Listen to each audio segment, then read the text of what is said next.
WN 50 years of age on Sunday. It is so happening in Nashville, Tennessee, where I have a lot of history, most of it good. There were a couple of hangovers in between there back in the 90s that I'd prefer to forget. This guy was raised here, the pride of Severna Park, and went on his rock and roll journey all over the world with the Black Crowes. And somehow, some way, like every other musician in America, found his way to Nashville, Tennessee. We welcome Steve Gorman, former host of all things Fox Sports Radio, now podcasting, putting the band back together with Trigger Hippie and kind of hanging out in Nashville, waiting for me to get down there and sort of waiting for a new government as well, like I am at this point. Gorman, what's going on, man? Welcome home. Good to have you on, man. I think you just summed up everything. There's nothing left for me to say. That's it. We're done. Thank you for coming on. Yeah. Hey, that's the most I could do. Well, you did do sports radio for a while, but you're a Baltimore guy. But I think the real link is you're still like into the Orioles, right? Like the Orioles are still that thing that glues you back to home with your brothers and your family and people like me. This certainly was not. This was an Elmer's glue summer. This was not super glue. Well, I mean, the Orioles to me are in all. In full disclosure and reality, the Orioles to me are just a state of mind at this point. It's not a baseball team that I follow on a daily basis, and I can't say that wouldn't change if they were competitive. But I mean, over the last decade, a little decade plus, really, it's around the time I moved to Nashville. When you get to a town that doesn't have a major league team, it's amazing how quickly baseball falls off your radar. You just don't hear about it or see it anywhere. And probably how hockey gets onto your radar, living, like when something comes to town, that's what becomes a thing in the town, right? Oh, no question. I mean, if you're walking around Nashville, people are talking about the Titans, they're talking about the Predators. That's a very regular thing here. But or whatever else. But baseball, even as a general, just the sport itself, it's just not. It's a back burner issue. And then when your team sucks year in and year out, it's easier to sort of lay it back. I mean, when I'm in town, I still go to the games. I still, I'm an Orioles fan for life. It's never going to change. The amount of time and certainly the amount of angst I allow it to occupy greatly diminished. But, and you can call me a bandwagon fan all you want. I live 700 miles away. They come out of the gate with a strong April. I'm on board every year. You can find Steve out on Twitter. He is still there, podcasting and SoundClouding and opining about all things in life and drums and cymbals and radio. You can find him at SGS Fox out on Twitter, and tens of thousands do. And I mean, you're like more into like international soccer, right? I mean, you and I almost found ourselves at a Brazil-Argentina game a couple years ago, whatnot. And I see you tweeting as much on a Saturday morning about Old Trafford as I do on a Sunday afternoon about Lambeau Field. Okay, stop right there. Go ahead. I don't tweet about Old Trafford. No, sir. I'm an Arsenal fan. I understand that.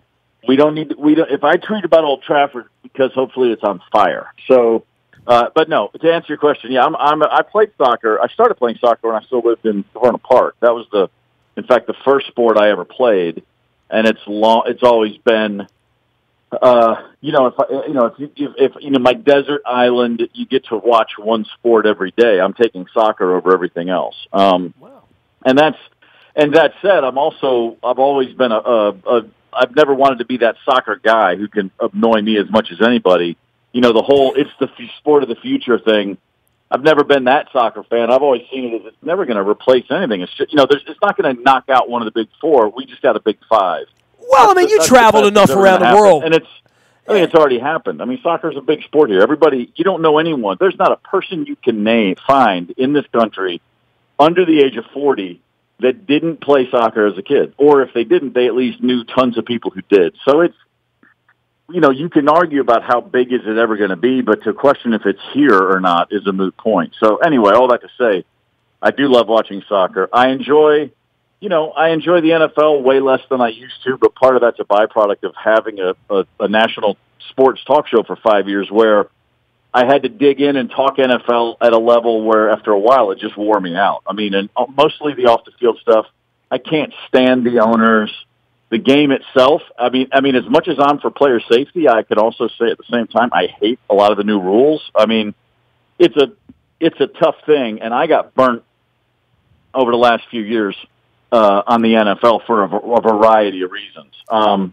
That said, the Ravens are coming to town, and I'm a Titans fan, so of course, for at least that one afternoon, I'll be cheering against the Ravens with everything I have. Well, your band was as big outside the United States as it was inside, and I get the vibe that all the time you spent in Europe and traveling around, if soccer is something you seek sort of naturally, you can find it on NBC on a Sunday morning now, right?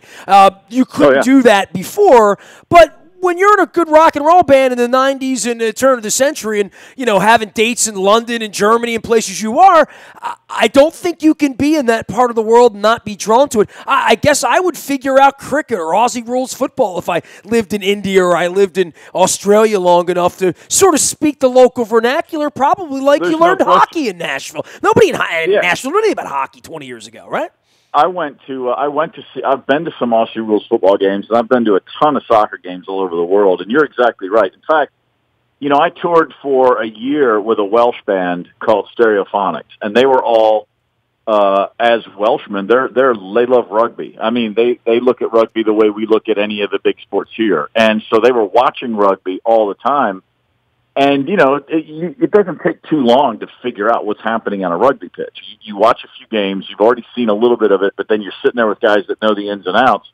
By the time that tour ended, I mean, I was enthralled. I would sit down and watch a rugby match just as easily as I'd watch anything else. I mean, if you're a sports fan, you get past an initial bit of what the hell's happening out there, and once it locks in, it makes sense. It clicks, and you can follow it. The only sport that I don't think I could ever fully embrace would be Gaelic football, which is the funniest, most bizarre hybrid of 8 other sports on the planet. If you get a chance to ever see Gaelic football in Ireland, it's hilarious. I watched it. It was on like ESPN in the middle of the night when the log rolling was on back in the 80s, I'm talking about, right? We first got cable. Yeah. I remember it has like a wicket and like a little ball, and they beat the hell out of the ball, and right, it's kind of like that, right? It's like lacrosse, highlight, soccer, badminton, football. It's literally, it's impossible to figure out what is supposed to be happening. It's kind of like, it's like it looks like, when you have these really weird dreams with these disparate elements that sort of all mash together and then you never know what it really meant. Like a Sopranos fever dream or something like that, I guess, right? What's that? Sopranos fever dream is kind of like that. That's what Gaelic is. It's all over the place. I can't keep scoring cricket. Hey, man, you go there, you dig it. It's great. You know cricket scoring? I mean, when it's 391 to 21 and they're on the fifth day of... I'm always lost when I'm like in Jamaica or India or Australia, places where cricket matters. You hear about it, but... keeping up with it, dude, not so. That's why soccer is the international game. Basketball as well, right? It's so easy to keep score. There's nothing complex about it. It just kind of is what it is. It just sits there, like tennis. Well, soccer is the simplest sport too. It's got the fewest rules of any major sport by a mile. And then you look at the 2 American pastimes. I mean, basketball is clearly number 2 now, but forever and a day it's been baseball and football.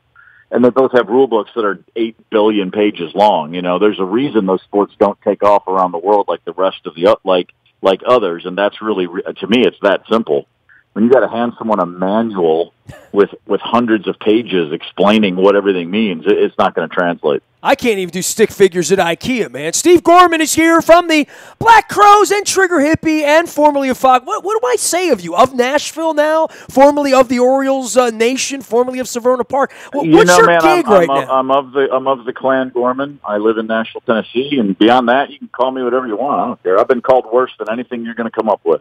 Well, we've called the Titans a contender, and I don't know if that's the case or not. You're down there. You're watching this thing unfold. They're disappointing over the weekend. Obviously, the Ravens were disappointing. We're coming down there bringing our little purple army.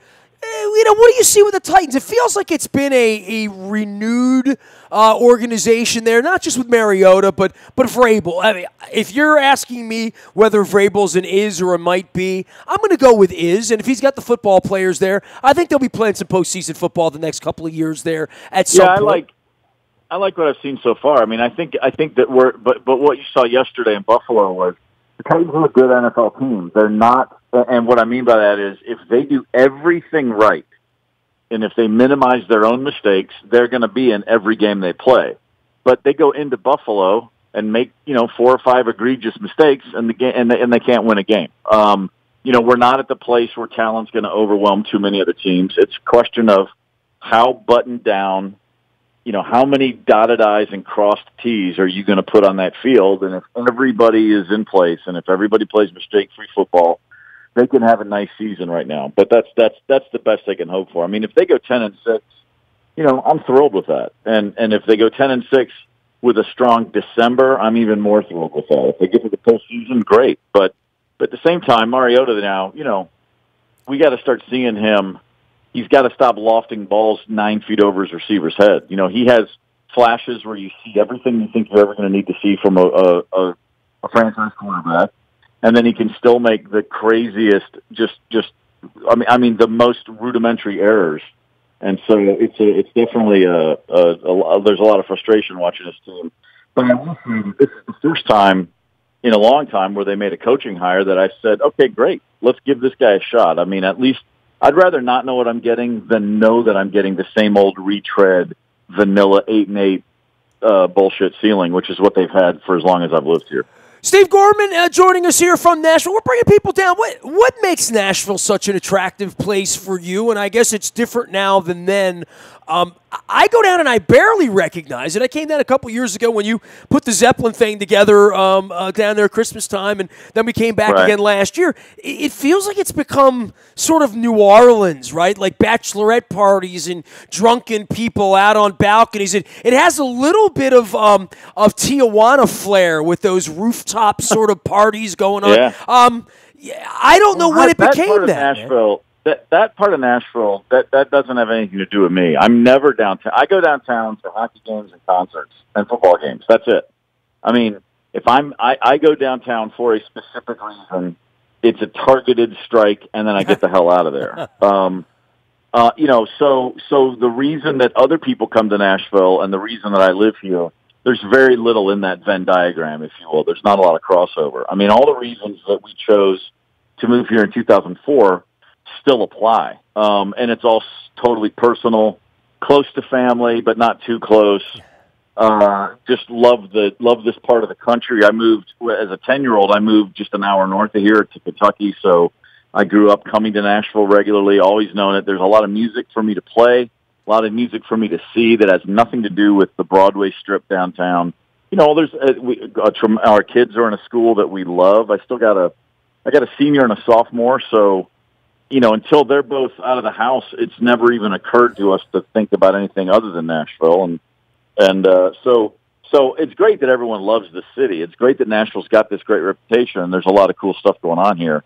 But the scene where everyone comes in for the weekend and they just hit every bar in town. And, first of all, I'm 53 years old now, so I didn't realize I had you by 3 years. I thought you were even younger than that. And then, secondly,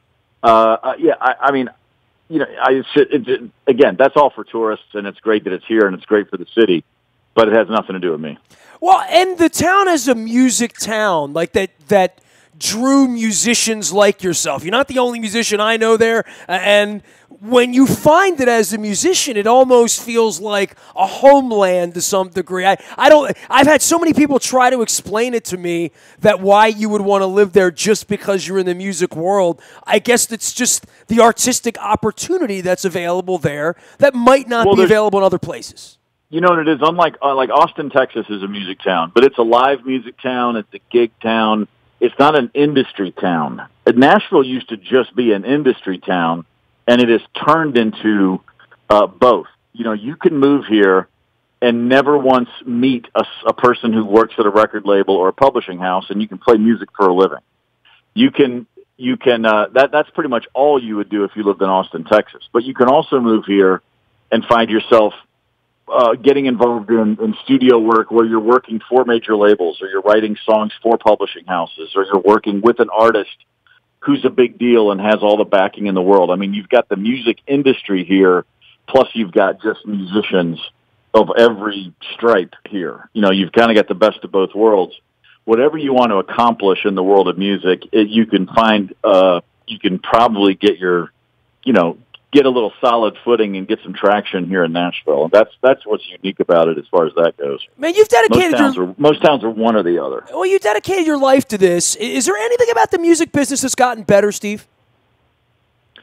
Well, I never freaked out too much about, the the changes of the last 20 years. I mean, I look at it as,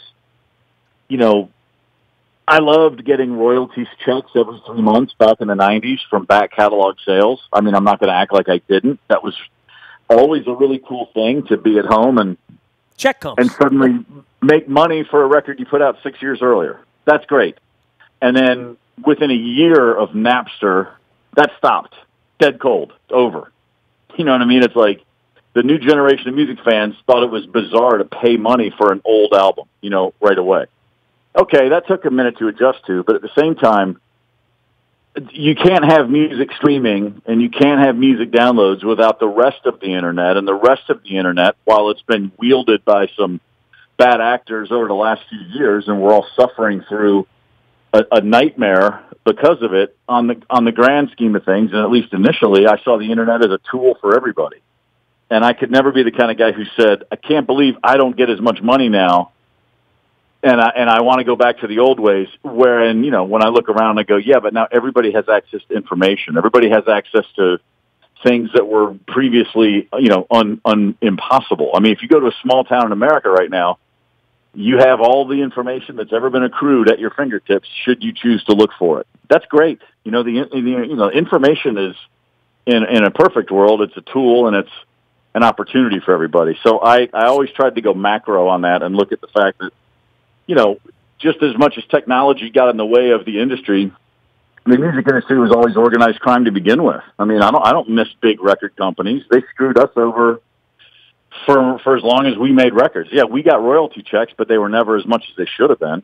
The record labels were literally organized crime. They held back payments from their artists for years, knowing that the artists would eventually sue. The label's attorneys are all on retainer anyway, so what does it matter to them? And while they're waiting for you to sue them, they're making interest on your money. And then when you finally get them to court, they offer you 70%, and you're broke, and you say, fine, I'll take it. It's simple. So all that to say, I'm fine. Technology changes, the music industry changes. The key is, can you play? To me, anyway, I like musicians. I like them playing instruments. I'm not a fan of electronic music or dance music. I go out and see bands play live. I get excited. It makes me want to go play. I get excited when I play. That's enough. What gets you excited about playing these days? Because, I mean, we've been up and down the river with the Black Crowes, and you get asked every day, when are you putting the band back together? I'm not going to be that guy, but what does the future hold when you're a 53-year-old rock and roll drummer in Nashville? What turns you on about going out and putting a band together and saying we're going to put Trigger Hippie back together and take to the road next year and come play in Baltimore someplace or D.C.?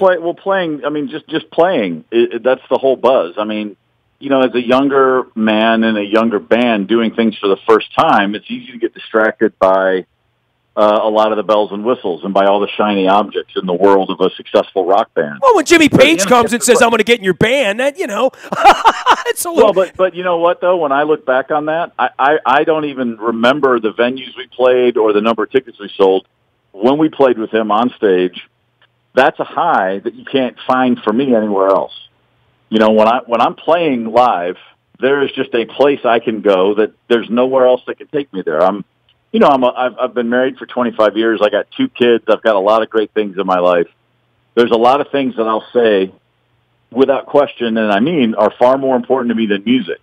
That said, there's a thing that I can do when I'm playing music. There's a way that I can be made to feel that can only come from playing music. And so if I can still go out at 53 and find that, then yeah, of course. I'm never going to pursue it blindly and let the other things in my life go to ruin because I'm chasing that. But when I get there, I'm really happy. The pride of Benfield Elementary in Severna Park. Steve Gorman joining us here from Nashville as I head to Nashville for my 50th birthday, and the Ravens head to Nashville for the Titans. This is the last thing on sports, and then I'll open Pandora's box with November 6th and what's going on in this country. But baseball, you said it sort of has left you there. It's left people here. It's sort of leaving the country a little bit. It's sort of weird that there's literally, as we're chatting, a baseball playoff game going on right now of relative bunting, October, shadows on the field, significance, and all of that. And yet, I can't even tell you who's playing, Nestor. I honestly don't know, and yeah, I don't care. Yeah, and what happened to baseball? I guess that's my greater question is, I'm still the guy with all of this knowledge knowledge. It's kind of like you knowing how to play Black Crow songs and not playing them anymore. And it's what you do and it's what you did. Baseball's like all I ever did, and I look at this as I turn 50 and where the Orioles are and how bad it's been for a quarter of a century and the people left that still follow it and why they follow it. And I see these chat rooms with these inane conversations going on, and I say to myself, is it ever going to matter again is in our town? Because the stadium was built here for that, right? Like, it was built to be this Baltimore thing that filled hotel rooms and made people happy and brought kids together, and instead it's turned into an ATM for the Angelos family, which is really all it's been over the last 25 years. A big ruse as I see it. Well, I think baseball in general is long past its point as a centerpiece for American culture. And you know, you can speak to the Angelos family and to any ownership group that's done things that you don't agree with. I think that bigger than that, though, is the fact that baseball, like it or not, everything else in our society is changing rapidly. And the way people, the way we receive information, the way my son watches football now, you know what I mean? Like just, the red zone and then fantasy and then Twitter, and there's a million things that people keep up with while watching sports that have nothing to do with the way you and I would have as a kid. Do your kids love the Titans, or do they love, what do they love? They're local. My son's a Titans fan, and it's the same every Sunday. The Titans game is on. The second it goes to a commercial, he flips over to the red zone. And then the second the Titans game is over, he keeps it on the red zone. He never watches a game, just one game, unless the Titans are playing. He wants to know about his fantasy team, and he wants to see highlights, and he's a Titans fan. That's it. And I think all that kind of stuff is really, there's always a few reasons. It's never quite so simple when something like an American pastime becomes an American, was time, or whatever you want to call baseball now. But I think the sport itself, I literally put on the movie Stripes for my son when he was about 12, and he stared at the TV. Or now he was, what am I saying, 12? He was 14 or 15. It was just a few years ago. He barely laughed. He couldn't stay focused on it. And I noticed the editing was so slow. I mean, even something like if you put on a movie that's out right now, there's no scene that lasts over 90 seconds. There's never a shot that lasts over 10 seconds. Everything moves so much faster. And the pace of our entire society and culture has quickened, and baseball hasn't. That's all there is to it. I mean, it's just and the unwritten rules, and it's still so much old, back in my day. There's a lot of things in the game of baseball that an 18-year-old kid in Nashville, Tennessee right now, like my son, could not. It just doesn't even register with him. He doesn't dislike it. He doesn't like it. He doesn't even acknowledge it. Well, politically, what Adam Jones went through up at Fenway Park and then calling it a white man's game, we're clearly have a white man's government going on here, which could probably lead us to the next thing, because I know how pissed you were on the Kavanaugh thing and the voting thing. I'm assuming you'll be voting on November 6th, correct? Of course. Oh, yeah. Where the country is and how sports gets swept up in this, and rock and roll, right? Like, I don't want Bono to tell me his politics. Well, that's sort of baked into the cake in Sunday Bloody Sunday. And I think also with sports and the national anthem and the knee last year, and where we played Nashville last year as well. Politics is baked into all of this, whether we want it to be or not. It's the prime mover for everything in our society, yet it's the one thing that divides families and divides bands and divides everyone at this point, right?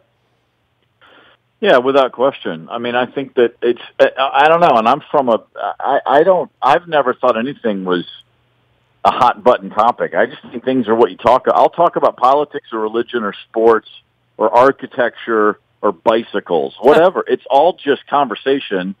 I have very firmly held opinions, and I'm not at all consumed with the notion that I've got to convince other people to think like me. The problem is when we stop allowing other people to think. I have family members and I have friends that I would do anything for and who would do anything for me, who are completely politically on opposite sides of the table. But I don't have any friends and I don't have any family members who have gone so far as to say, basically, that are Trump supporters, that are okay with what's happening now. I still know plenty of conservatives, and they're as horrified as I was as a liberal when Bill Clinton was president. You know what I mean? Like, to me, a real conservative has more issue with what's going on in the GOP than I do, because it's their party and it's been destroyed.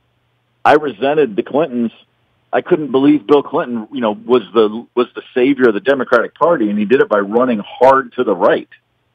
He's a bit, the neoliberal thing never worked for me. It's just business as usual with a better haircut. And so, but I know, but like I said, I happen to know a lot of people I love dearly that love Bill Clinton. I'm not angry at them about it. It's just my opinion. I'm one guy. The problem, we are clearly at a point right now with the divide where not enough people have said, okay, I don't even care who started it. It doesn't even matter anymore.